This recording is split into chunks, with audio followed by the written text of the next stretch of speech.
Hi, welcome back to Budget with Bianca. I'm Bianca, and today we're doing our week 4 and final weekly check-in for the YNAB More Money Challenge that my husband and I are doing in January of 2025. I just want to start off by saying in this video that this past week was a pretty difficult week. Last Friday, my 1-year-old daughter got very ill. We didn't find out until about 5 days into her illness that she actually had influenza A. So it's been tough, and you'll see a little bit of spending this week in regards to that. And then unfortunately, today when I'm filming this, my grandmother did pass away. She was 99, and it was something that, at 99, is a little bit inevitable, excuse me. But it is going to be a little bit tough. But she was a go-getter. She lived through a lot. And so I wasn't sure if I was going to film this video, but I decided to in her spirit because she would want me to keep going. So, excuse me, sorry. So what you see in front of you is our spending for the past week. So from January 18th to the 24th. So I'll just go over that briefly, kind of the same thing. So for the More Money Challenge that YNAB has, your only two real rules are to buy the essentials, track every spending, and no dining out. So to track our expenses, we use YNAB, which I will show you here in a little bit, how much we have saved this week and our total savings for the challenge thus far. This is the report I pulled out of YNAB for our weekly spending for the past week. So you'll see groceries. My husband did purchase some liquor from his own spending money at the grocery store, so that it was just a split transaction. We bought gas for our car. Then my dog Cooper got groomed. You will see there are some travel expenses that we did this week. So we're gearing up to book flights and housing for our trips coming up this year. So those to me, I mean, you could argue that they're non-essentials, but I knew they were coming up. I had the money in my YNAB category for them, so that's why they're here. Now this initial investment, I'm not going to touch on in this video. I may elaborate on it a little bit more in my next budget with me. So yeah, we're just going to leave that there. This medical expense that we had on the 21st was Pedialyte for my daughter because she was getting dehydrated. It's underlined because I already submitted for reimbursement for it through our FSA, so that will actually be reimbursed. And then our TV bill, I bought another present for one of our family members' birthdays coming up. Not sure what this miscellaneous charge is for. It's $1.22. I will look into that after this video. Our Google Photo subscription or Google Drive, whichever you want to call it. Oh wait, no, sorry, the Pedialyte was this 122.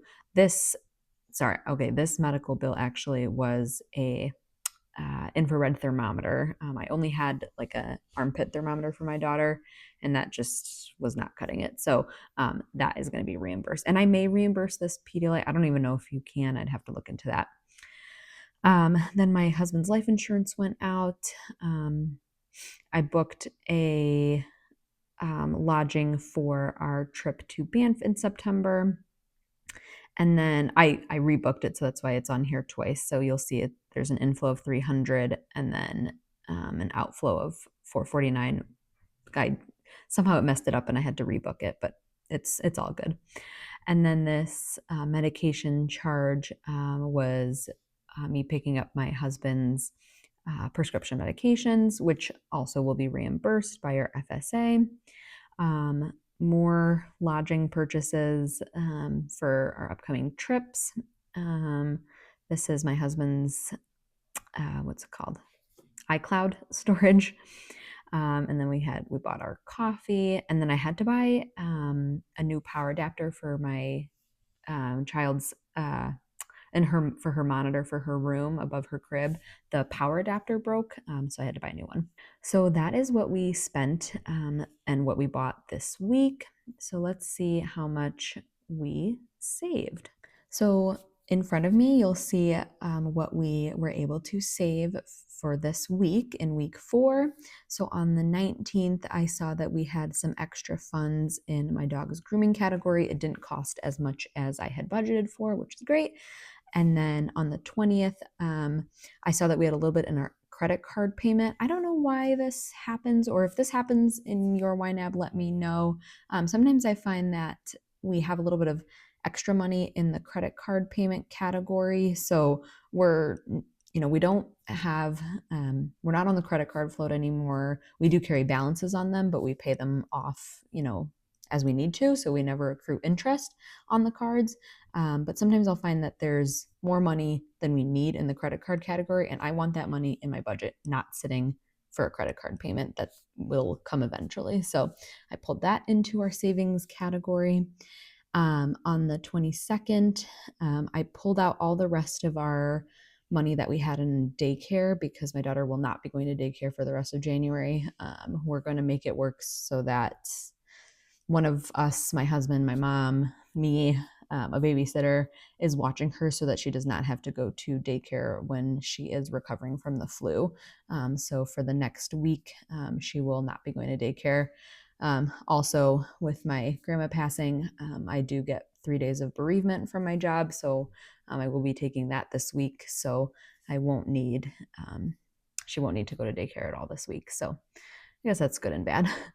And then I did see that in our savings category, there was an $8.35 that came from Ready to Assign that was put in there. I'm not sure what that was for, but that brings our total to what we saved this week at $245.84, which means that now in our More Money Challenge savings category, we have $1,263.32, which means that we have exceeded our stretch goal of $1,250 that we wanted to save for the entire month. And the month is not done yet, so we could save more.